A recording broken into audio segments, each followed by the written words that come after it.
മറിച്ചുകൊണ്ട് ലോകത്തിലെ ഏറ്റവും നമ്പർ 1 നമ്മുടെ ഭാരതത്തെ മാറ്റി.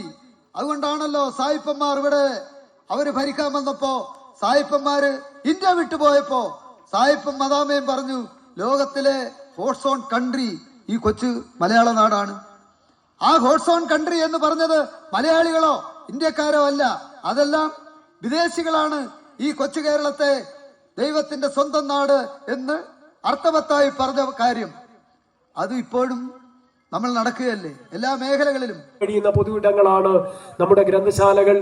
ആ ഗ്രന്ഥശാലകള് നമ്മൾ കാത്തു സൂക്ഷിക്കുകയും നമ്മുടെ പുതിയ തലമുറയിൽപ്പെട്ട കുട്ടികളെയെല്ലാം ആ ഗ്രന്ഥശാലയുടെ ഭാഗമാക്കി മാറ്റുകയും ചെയ്യുക എന്നത് ഈ ജാതിക്കും മതത്തിനും അതീതമായി ഒരു പുതിയ സംസ്കാര കാഴ്ചപ്പാട് മനുഷ്യരിലെല്ലാം സൃഷ്ടിച്ച